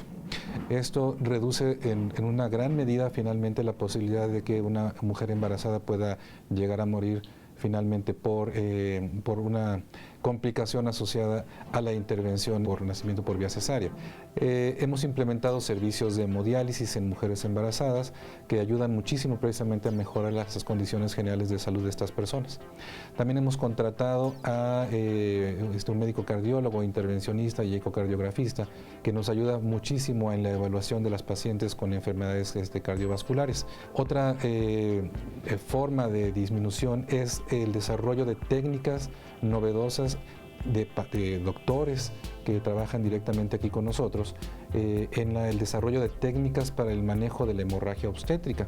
Otra de las estrategias que se han implementado es el uso de tecnologías de la información para los medios de comunicación entre los diferentes actores que se involucran en la atención médica. Esto es rápidamente con los mensajes de texto, todas las herramientas de comunicación actualmente. Podemos estar en tiempo real informados la gente de administración, la gente directiva, los mismos doctores, laboratorio, banco de sangre, para dar una rápida respuesta a alguna necesidad en particular. Otra de las estrategias es el manejar a las pacientes con alta complejidad con lo mejor de otros hospitales o institutos nacionales de salud. Tenemos convenios con el Instituto Nacional de Cardiología, colaboramos muy bien con el Hospital Infantil Federico Gómez, con el Nacional de Pediatría, el Nacional de Enfermedades Respiratorias, Neurología, Nutrición, que nos apoyan finalmente en cosas que nosotros no tenemos y tecnología y recursos médicos con los que no contamos directamente en el instituto. Las estrategias que hemos implementado en el Instituto Nacional de Perinatología no necesariamente pueden aplicarse a todos los hospitales alrededor del país, y esto es porque la problemática en cada entidad, en cada ciudad, en cada comunidad pueden ser distintas. Sí. Estamos aquí todavía hablando de situaciones dolorosas porque no puede ser siglo XXI y no hemos podido bajarle a la mortalidad materna. O sea, ¿qué nos está pasando? Y hay muchos factores. Lo que hemos encontrado es que uno inmediatamente piensa, no llegó al hospital o no la pelaron en el hospital. Pero aparte de que eso sucede, agrégale todo lo que hemos estado aquí juntándole las piedritas. Dice Iván Álvarez, antes que nada es genial que en el programa se pueda hablar de estos temas. Es urgente mejorar los servicios de salud del país. Sus propuestas son muy buenas. Algo que están dejando de lado es el asunto de los recursos públicos. También dice Lupe Sánchez, hay buenos y malos servicios. Hace 11 años en el IMSS de Troncoso, en el DF, entonces DF, a mí me tocó que me dejaran en la camilla. Ahí nació mi hija, de plano. Había una practicante al lado mío con una enfermera y le decía a la enfermera a la practicante, ándale, ponte un guante. Y se empezaron a echar porras entre las dos. Pues mire, tuvo suerte su hija, es un milagro como estas que nacen. Había un caballero que nos comentaba estos nacimientos en el baño del metro y cosas así, ¿no? Silvia, muchísimas gracias por sus saludos.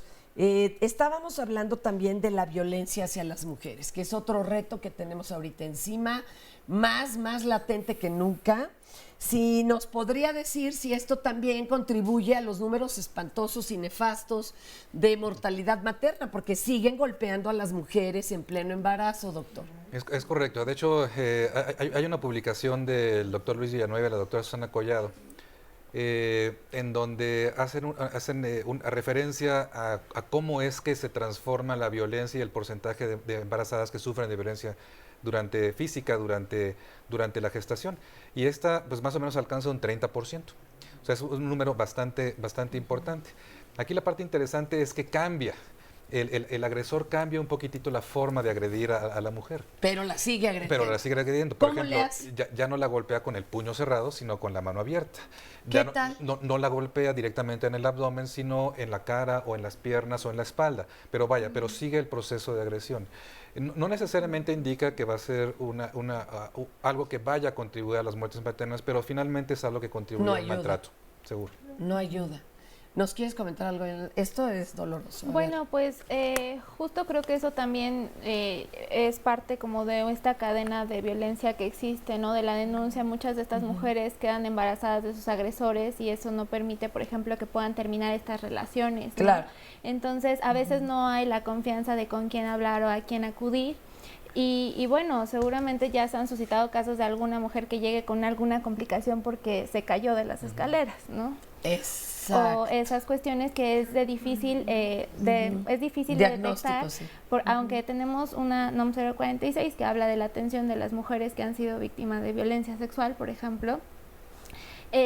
A veces los médicos, las enfermeras, los trabajadores sociales pues no tienen pleno conocimiento del manejo de estas NOMs y entonces la atención que se le pueda garantizar pues va a ser limitada y bueno, va a seguir perpetrando estas y las que son asesinadas por quedar embarazadas. También. Exacto. ¿Cuántos casos hemos visto últimamente en mujeres muy jovencitas en el Estado de México, en donde bueno, a la pareja no le parece, ¿verdad?, que haya quedado embarazada y son asesinadas? Creo que eso es otro punto que también tendríamos tenemos que abordar. Sí, en Puebla justo se dio hace algunos meses una serie de asesinatos, bueno, de feminicidios por esta condición. Entonces, hasta el momento creo que el Estado de Puebla no se ha posicionado al respecto, pero tendría que ser muy importante, ¿no? Porque están siendo violentadas por ser jóvenes, por ser mujeres y por estar embarazadas, ¿no? Ya, o sea. Oye, y la pobreza, trabajos extremos, están en situación de calle, jornadas espantosas y con todo y el embarazo. Esto tampoco nos debe de ayudar, ¿no? No, de hecho, hay una asociación que se llama El Caracol, que trabajaba justo con poblaciones en situación de calle, y lo que nos comentaban era que tienen difícil acceso a los servicios de salud porque a veces ni siquiera los dejan entrar al hospital, ¿no? Por ser personas pues de la calle. De la calle. ¿Usted a qué viene? Entonces, aquí como si no se enfermaran. Si ni siquiera entran, pues no hay una posibilidad de hacer una denuncia, porque ¿contra quién se va a quejar, no? Esto nos complica el panorama terrible. Nos decías hace rato, pues no cumplimos con los números. Oye, pues hasta no sé ni cómo no bajamos, ¿verdad? Porque está esto gravísimo. Bueno, en realidad sí hemos avanzado, aunque no a un ritmo deseado.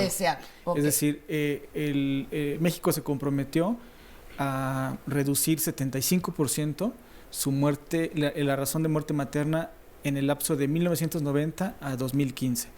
Y la última cifra es de 38.2 muertes por cada 100,000 nacidos vivos. Es decir, hay una reducción de 56%. Y el promedio de reducción anual es de 2.3%. Y algunos países, que solamente 9 en todo el mundo lograron la meta, esos 9 alcanzaron un avance de una aceleración de reducción de 5.5%. Anual. Entonces, ahora con los objetivos de desarrollo sostenible, se propone que haya una reducción a nivel global de alcanzar en el 2030 70 muertes maternas por cada 100,000 nacidos vivos. Actualmente, pues todavía es un gran reto porque estamos a nivel global en cerca de 219. Es decir, todavía a nivel global hay que avanzar, y se pretende avanzar en una aceleración de 7.5 anual. Es todo un reto para México. Sí ha habido casos exitosos, ahorita hemos visto casos lamentables, pero también podríamos señalar de que hay muchos prestadores de servicios, muchos directivos que sí están comprometidos con el tema, que sí hacen una tutela de los derechos de las usuarias, que incluso adentro del sistema hacen exigibilidad. Hace rato una usuaria hablaba de la exigencia, ¿no? Pero la exigencia también tiene que ser no solamente de usuaria al sistema, que eso a veces es muy complejo, sino la que es más productiva es la sociedad, pero además el médico. El médico que ya, incluso ya hay casos sonados de médicos que están iniciando iniciativas de exigencia al interior de sus propios instituciones, tomando los canales institucionales para indicar de insuficiencias de recursos, de carencias de determinados medicamentos esenciales, que eso va a ayudar bastante. Nos dice Carla que le ha tocado ver cómo el sistema de salud critica las parteras tradicionales, pero que en los hospitales públicos ella solo ve violencia obstétrica. Gracias, Araundi, dice, por responder. De Paco, recuerdo que mi hija fue hace años a un hospital, al general doctor Enrique Cabrera, no tenía el material y de plano ni la recibieron. Cuando dicen no tenemos material, ¿a qué se refieren? ¿Vendas? ¿Medicina? ¿Qué es cuando dicen no hay material? Yo creo que finalmente, bueno, cada hospital tendría una problemática diferente, pero en efecto, el abastecimiento de insumos no necesariamente es igual en diferentes hospitales del sector público. El hecho de tener un sistema de salud complejo como es el nuestro, eso da pauta precisamente a que no sea una repartición equitativa. Eso significa, son hospitales públicos los del Ejército, los de la Armada, los de Pemex, los que dependen directamente de la Secretaría de Salud, los de las secretarías estatales, los del ISSSTE, los del Seguro Social. Si esto yo se lo platico a un noruego o a un finlandés, no me va a entender. O sea, no me va a entender cómo es posible que todos estos sean públicos y cada uno tenga directivos diferentes, presupuestos distintos, organizaciones diferentes. Y enfoques diferentes. Y accesibilidad diferente, ¿no? O sea, pueden estar dos hospitales juntos y no poder acceder uno al otro. Entonces, bueno, esto hace complejo precisamente incluso este suministro de insumos precisamente. Nos dice Reinaldo Santos, hay buenos médicos en el IMSS, las enfermeras siempre ignoran a las mujeres embarazadas diciendo que exageran. Ay, no totalicemos, también hay buenas, don Reinaldo, pero sí, a mí me preocupa esa sensación del desprecio, porque como hay tantos partos, no exagere, no grite, y ya ni te digo cuándo, ¿no? Hasta te dicen cosas más fuertes. Exacto. Antes de referirme específicamente al maltrato, quería señalar algo que me parece muy importante y que tiene que ver con respecto a estas nuevas metas a las que nos estamos alineando junto con muchos otros países, que es la razón de mortalidad materna en 70 fallecimientos por 100,000 nacidos vivos. Hay que tomarlo con mucho cuidado, porque los objetivos de desarrollo del milenio que se cumplían en 2015, México avanzó 56% de la meta, de un 100%. Okay. Entonces, se cambiaron ahora a estos nuevos objetivos de desarrollo sostenible o sustentables, y este número de razón de muerte materna de 70 ya fue alcanzado por muchos estados. Si los vemos, por ejemplo, en cifras de 2014, vemos que muchos estados ya lo alcanzaron. Y eso, por ejemplo, si pusiera el ejemplo de los estados que tienen más problemas con la razón de muerte materna o con los fallecimientos, por ejemplo, Chiapas tiene 43.9 fallecimientos por 100,000 nacidos vivos en 2014. Entonces, 68.1. O sea, es decir, Chiapas ya habría alcanzado esa meta que se plantea 2030. Y sin embargo, no, porque ya crecimos, ¿o qué? No, pero es que además, si viéramos un acercamiento entre poblaciones, por ejemplo, indígenas y no indígenas en el estado, veríamos que la razón de muerte materna entre las mujeres indígenas sobrepasa 100 o 150 hasta 200 en algunas regiones. Las diferencias son abismales, y entonces la media nos sale muy buena. Exacto, los promedios pueden ocultar estas realidades que están padeciendo y que son muy graves todavía, pero que pueden tener el riesgo de que no se haga lo que se tiene que hacer para poder disminuirlas. Entonces pueden estar enmascarando muchas de estas realidades, y no solamente por poner el ejemplo de Chiapas, sino Oaxaca, etcétera, en muchos otros lados, que por eso he enfatizado como tanto esta brecha y la pobreza que tiene que ver, porque es lo que hace que las brechas sean tan grandes. Y los promedios invisibilizan eso. Adelante, a ver, doctor. Voy a reforzar un poquitito este comentario, porque por ejemplo en 2009 tuvimos cerca de 1,250 y tantas muertes, y para el 2015 fueron 712. O sea, realmente fue un número muy importante. Hablando de números absolutos, es un comparativo muy amplio, de 1,200 a 700. Es muchísimo. Hemos avanzado muchísimo en los últimos 5 años. De estos años que les comento, probablemente la máxima reducción ha sido en los últimos 5 años.